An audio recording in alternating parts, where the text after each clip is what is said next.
On this episode, we visit Zurich. We look at how pedestrians got into the Swiss Constitution. Swiss courts have upheld the right to a crosswalk. We talk with the chief of road safety for Zurich. We talk with a former member of parliament about speed. Finally, we learn about experiments in counting pedestrians. Stay tuned.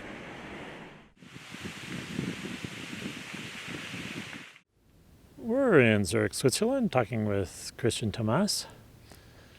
What's your role with the Swiss Pedestrian Federation? Well, I've been had many different functions in the pedestrian movement. Now I'm on the board of the Zurich Pedestrian Association, which is a small and active group that tries to improve the real situation of the pedestrians in Zurich. What's the relationship between, the Zurich Pedestrian Federation and the national organization? How do they work together?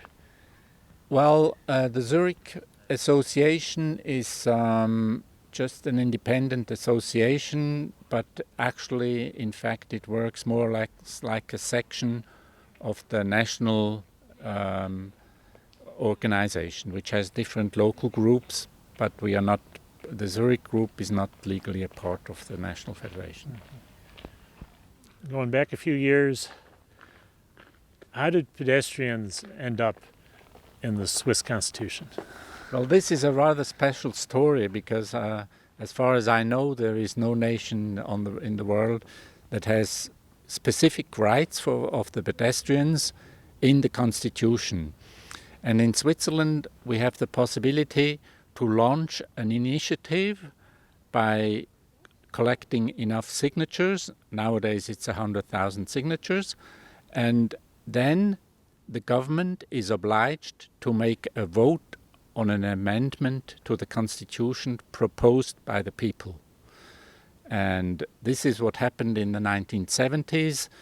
In the 1960s and 70s, a lot of footpaths and hiking routes were cut apart by new built freeways, motorways, and so these paths ended up at the fence of a freeway, and people got really mad at this because those were traditional ways of hiking or from walking from one village to another, or in the spare time, but also as important connections between villages, for instance. So this group used this interest of the Swiss population in hiking, and it included in the wording of this amendment also the footpaths in the built-up areas. And this was the reason why not only the people in the countryside, but also the people in the cities were interested in the matter, and it was a very small group that made this initiative, and they could easily collect the signatures, but it was not easy to get it approved in the end. What are the stages you go through then? I mean, how did it make it onto the ballot? How did it get passed? Well, the first step is, of course, to get the signatures. For this, you have to organize in different cantons, that is in different parts of the country, supporters and everything. But because it was a very popular thing, it was not a very abstract idea, that was not too hard. And then the president of this small association, he went and talked to nearly all of the members of parliament. He met them, he talked to them and told them how important it is and that it is really an issue for the future, etc., etc. And he did a hard and very good job on this. So the parliament decided to be in favor of this thing. It was a little complicated because then the wording was changed, and that meant that the wording of the initiative was pulled back, but the wording of the amendment practically was the same in the result. the wording of the parliament. And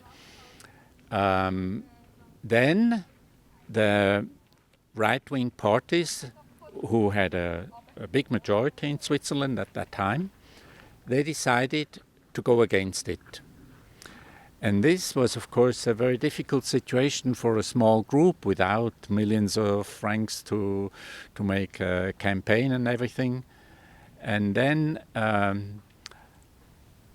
there was a political constellation that made it possible that support was given to this group.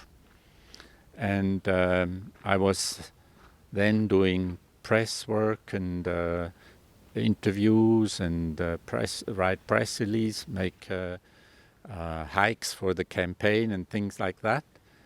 And we won. That was really quite a surprise, because at that time, all these ecological things, they were just, the ecologists were a very small group. In the 70s, there wasn't even a Green Party or anything. And it was an important victory, because it was possible to win even though the right-wing parties were against it.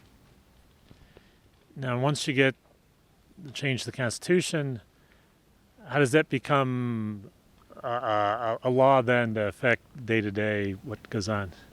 Well, you see, in Switzerland, the parties have a certain weight, but if the people have voted something, then the government is always obliged to change a law or make a law to specify what the Constitution or the constitutional amendment says. And in this case, of course, the government had to write up a law, and this law had to be in accordance with this amendment. And therefore, it contains the obligation of the Federation to replace all foot and hiking paths that are cut by a national freeway or motorway. And also it describes that all the cantons are obliged to maintain footpaths and hiking routes, and also to sign them in the way that even then was normal. But we see here that this is still practice. I mean, in Switzerland, you find 60,000 hiking kilometers signed with yellow boards and with signed also on the way with small signs of diamond plates. So you can find your way from a city or a village up to a mountain, back down in different routes. It's a very dense network for hiking. And also the pedestrians in the cities have legal rights. And this means, for instance, a stop of public transport has to be connected with the housing areas, with a hospital, with the schools, etc., etc. And therefore, all over Switzerland, you find a lot of zebra stripes, which are yellow in Switzerland, so you can see them even if there is a little bit of snow, and they are everywhere. And it has happened in certain cases that the cantonal government wanted to wipe out one of these.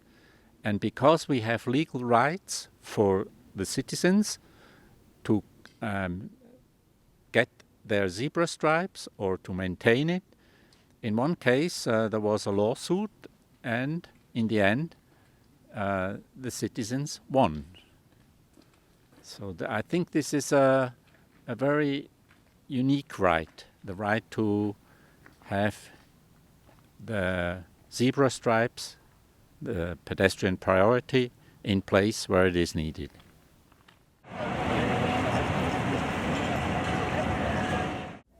We're in Zurich, Switzerland, talking with Dominique Buccelli with the Swiss Pedestrians Association. What is the association? We are the association in Switzerland who is responsible that our land has a very good legal situation for Switzerland, and we are lobbying for it. We do many consultants projects, so we are very broad but very narrow on the topic of pedestrians. Recently there was a court case regarding zebra crossings. What was that all about? We knew that in the city of Windisch, the cantons, like the states, sub-states in Switzerland, want to remove a zebra crossing, and we knew that this city has a new plan where bicycle footpaths going through and where the crossings are, and under Swiss law you are allowed to remove a crossing if it's on that plan, and this was the case, so we had good chances to win it, and we filed it in and we won on the second level. What are the implications for your victory for other zebra crossings in Switzerland? I think there are on two levels. The one that it's more clear now for authorities that they don't only can remove zebra crossings as they like it. And on the other hand, the cities know if they do a proper planning of pedestrian networks, they have better chances to oppose against removal of zebra crossing from the authorities above them. Yeah. Who is in charge of deciding about zebra crossings? Where they go? Do they go in? Do they not go in? This is quite different in Switzerland. It's always, we say, it's from canton to canton, some a little bit different. In most places it's on the state level, as the level of cantons, where they decide if a zebra is allowed. But some cities, they have the authority to do zebra crossing on their own. Like in Zurich, can decide by itself if it's one zebra crossings or not. But the smaller villages in the canton of Zurich, they aren't allowed to do this. How do zebra crossings help pedestrians get around? Why are they important?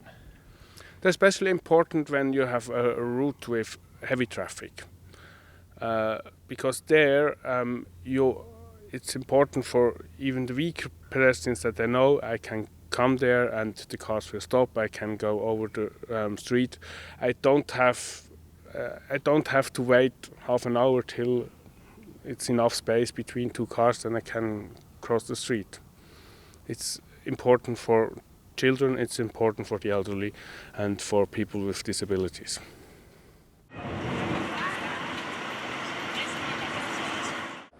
We're talking with Werner Brooks, who's Chief of Road Safety for the City of Zurich. What does the Chief of Road Safety do? Most of the time we are collecting data, we're collecting accidents, unfortunately, but accidents are a very good way to learn what goes wrong in the city. Who's involved in accidents, the different modes, where do you see problems? Yeah, it has changed a lot. Before, when I started working like 20 years ago, accidents were mostly about cars, sometimes pedestrians, and now it has changed completely. Most accidents are involving bicycles at the moment, especially compared to their modal share. Here in the city of Zurich, bicycles have a modal share of only 8%, but they have a share of severe injuries of about 45%. So it's at the moment, I have to say, it's a high risk to ride a bike in the city of Zurich. We'll get back to bikes in a moment, but what sort of problems do you see with pedestrians? Pedestrians also belong, of course, to the vulnerable road users. So they are top priority for us, as much as bicycles are, but their share of severe injuries has not changed, has not increased, although they have increased in their share of mobility, of taking part at mobility. I still think it's the basic form of movement, but also I think it's, from the safety point of view, not at the moment, not top priority. When you take a close look at your bicycle accidents, what sort of patterns do you see? Bicyclists there's a rule of thumb that we have. In 1/3 of all bicycle accidents, it's just because they fall off the bike because of for example, of the tram lines, or because they are intoxicated. And then in another third of the accidents, they have a collision caused by themselves. And in the last third of all accidents, they have a collision caused by others. How do you approach a safety problem like that? Where do you start? We basically organize our work around the well-known 3 columns, the 3 E's.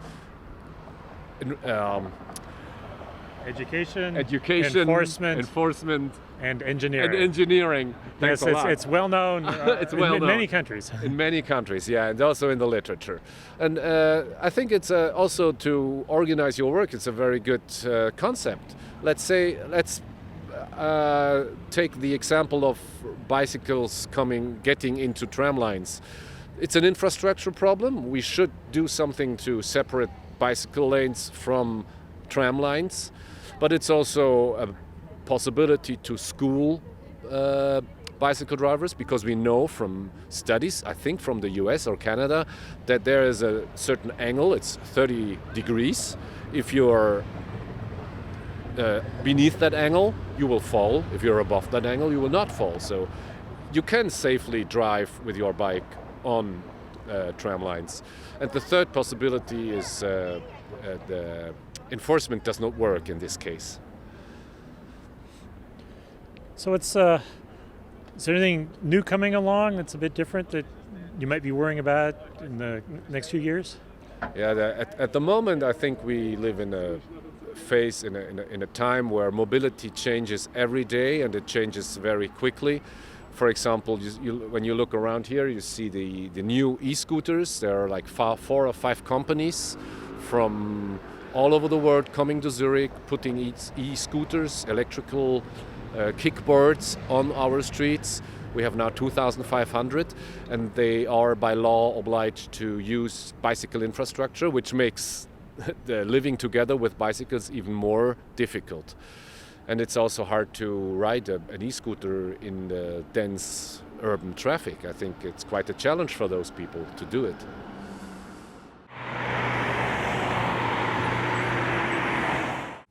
We're in Zurich, Switzerland, talking with Roland Wiederkehr, who is a former member of parliament.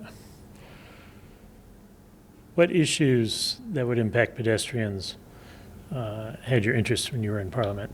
Oh yeah, I've seen very early in my political career that in Switzerland we are behind. Because if somebody who was 20 years old just raced and speeded and was not the master over his car anymore, and he killed a child even on a pedestrian crossing, he just got almost no punishment, because it was said he didn't want to do that. It just happened. And we said, of course he didn't want to do that, but he didn't know about physics, rules and laws. He was taking too much risk because he didn't know about mathematics and physics. And he cannot be not punished. He has to learn out of such a thing. And you know, for the families who lost a child, nobody was there. Everybody cared about the one who did that, but nobody cared about the victims at that time. So the first thing we tried to do was, together with a big newspaper in Switzerland, to create a law for victims, that they are assisted, that they are being helped. This was one thing. And then the second thing was more enforcement. And this enforcement today, and I have shortened the story, today is that if somebody speeds like that he is regarded as a criminal. And therefore the punishment is very severe. He has to go to jail, and moreover, his car is being confiscated. I would imagine that would do a lot to get people's attention. What were you able to do on the victim side? the victims, who, as I said before, nobody cared about them. So today they have the right by law not only to be assisted, they have the right by law to get a lawyer on their side, which is being paid by tax money by the state. And they have the right, even if they lose money because of that, if, for instance, if there is a father who has not enough insurance for his family, that the family who still has to live gets money from the state. So it's, of course, then tax money. But on the other hand, insurance companies now go to the one who made all this trouble, who made this catastrophe, and they will get money from him. So it can be that somebody makes such an accident, a criminal accident, and whatever he earns in his life, then he has to give to that family. He just keeps that, what he really needs for his basic life, and all the rest is being taken away. Have we seen an improvement in the amount of speeding going on and the amount of people being killed by speeding? Absolutely. Together with the northern countries like Sweden, Switzerland today is this country which has the lowest figures in injuries, the lowest figures even in accidents, and the very lowest figures in deaths on the road. Are there other changes you'd like to see in the law, or is it where it needs to be now? Yeah, there is one problem. If a young man is going to lease a car, this car doesn't belong to him. This means this car cannot be confiscated. And what I would like to do, even I'm not in the parliament anymore, is that these cars from the leasing companies are confiscated as well. Because then they will not take the risk to give a young man who is, with his character, not yet in a way ripe, to lease him a car.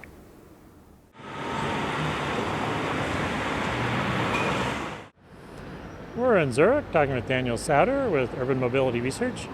What is Urban Mobility Research? It's a small company doing research in walking, public spaces, and cycling to some degree. Where are we now, and what sort of research were you doing in this public space?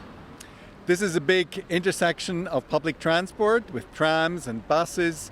It's also a hub for pedestrians where they meet, where they enter the leisure area, where they come for shopping. And as an intersection, of course, it has many different interchanges. There's also car traffic, quite important. So we're in the middle of the city, and our project that we did here was about counting, testing different equipment, technologies to find out which technology is best suitable for which aspect. And so what we did was count at all the zebra crossings, at all the crossings where pedestrians are likely to cross, sometimes also outside, but you notice here there is some chains here. So eventually the city wants to remove that, but they have so far no figures. They want to find out how many people are actually walking and crossing, accessing public transport here. How many different technologies were you testing here? That was actually 5 different technologies at altogether 13 counting points that we had. Some were on the roof of the tram stop here, and others were on balconies, and some were just attached to a signpost. So it was infrared, it was laser, it was 3D cameras, it was automated normal video cameras, and people counters. So all different kinds of equipment we tried here. At each intersection a different one, or at each pedestrian crossing a different technology. Right now you're in the evaluation phase. What are you going to be looking for when you're evaluating the different technologies? One is certainly how the technologies worked, where they're best suitable to be used, because some are really sort of high-end, others are low-key, and they have all their advantages and disadvantages. So they will actually assess how they performed in the different situations. And then we'll also, of course, do an analysis of how this space works, this large intersection, how many people cross where there may be issues that the city wants or may want to address eventually.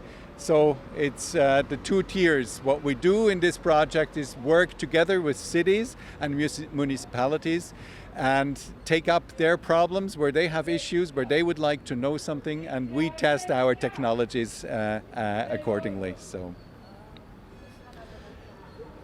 how difficult is it for the planners and engineers of the city to take the raw data in a project like this and make it into something that they can actually use to make decisions about design?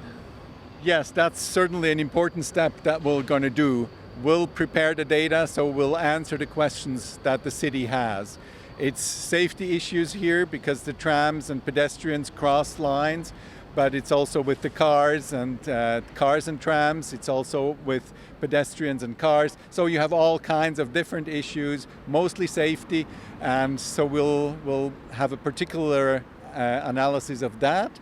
But of course, we'll also want to know at what times is the biggest traffic, since it's the leisure and red light district access through here as well. So we expect on Saturday nights quite a high, or Friday nights, quite a high volume of pedestrians. What time? That's all to be found out. Visit us on the internet at www.pedestrians.org.